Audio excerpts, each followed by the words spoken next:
A man walks in front of a mural of missing Malaysia Airlines Mh370 plane in a back alley in Shah Alam, Malaysia.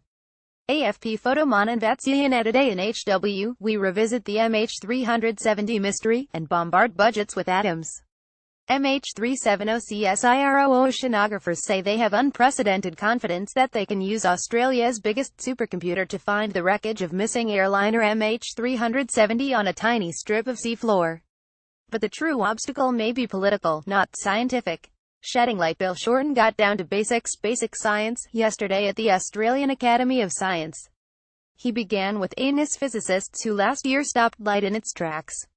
This remarkable achievement, he said, showed the importance of blue sky research. We have to restore a view in this nation that basic scientific research is fundamental because it's about pushing our knowledge to new heights, it's about stretching our understanding beyond the accepted truth, testing and challenging the limits of the possible. Who could quarrel with that? The moment of truth, Shorten went on. Government can't lock in discoveries over the forward estimates or fold breakthroughs into the budgetary forecasts. Nor can government treat science and research as short-order issues, temporary programs, instant policy gratification. There needs to be continuity in funding for general research to thrive, not stop-start uncertainty. It means we have to at least create a part or a space in our national debate which says that the funding of science has to be a priority generally for the long view, to benefit future generations. Again, fine principles, but they can only be put to the test when Labour is on the Treasury bench with budgets to frame. Tall Poppy, a scientist who specializes in substances squirted by sea squirts, has taken out a top award for young researchers.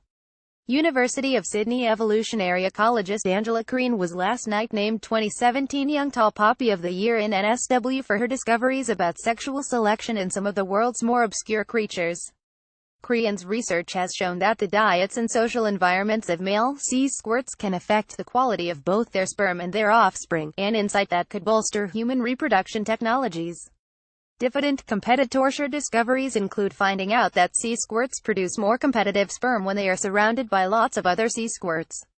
Interestingly though, eggs fertilized by these competitive sperm are less likely to hatch into larvae, she said. She also discovered that the diet of a female nerried fly's first mating partner can influence the size of offspring sired by subsequent mates, suggesting males transfer something other than sperm in their ejaculate.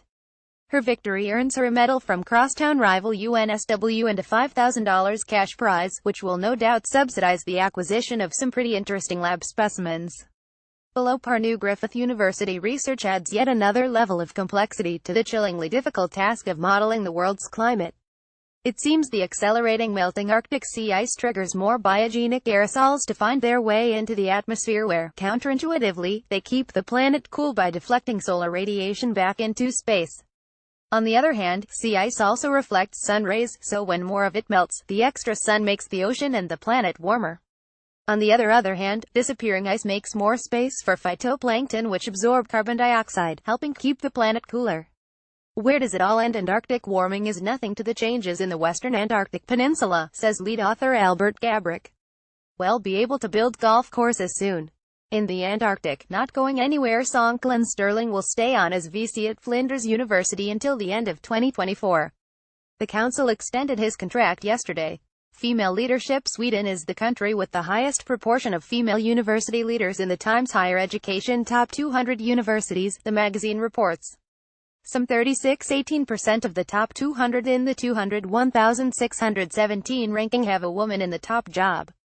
With such a presence in the league table, the U.S. has the largest number of female presidents, 12. The top-ranked institution, Oxford, has Louise Richardson as its vice-chancellor, while 17 of the 28 nations included in the top 200 have no female university chiefs at all. Future talent. Some interesting detail in the 2017 Shanghai ranking that got passed over. For the first time, the academic ranking of world universities includes so-called top 500 candidates, institutions on their way to the top 500. Australia has for the University of South Australia 501600, Canberra 601700, Murdoch 701,800 and the University of New England 701,800. Asia on the way up, Africa stranded, but the two biggest presences in this new category are the US and China with 55 institutions each. Breakdowns by region give a hint of the future in which many more Asian universities can be expected to muscle their way up the rankings. In the top 100, the Asia-Oceania region accounts for 13 universities compared to 52 from the Americas. But in the top 500 candidates category of up-and-coming institutions, Asia-Oceania has 122 universities, as opposed to 76 for the Americas. What is really dispiriting is the plight of Africa, just one institution in the top 300.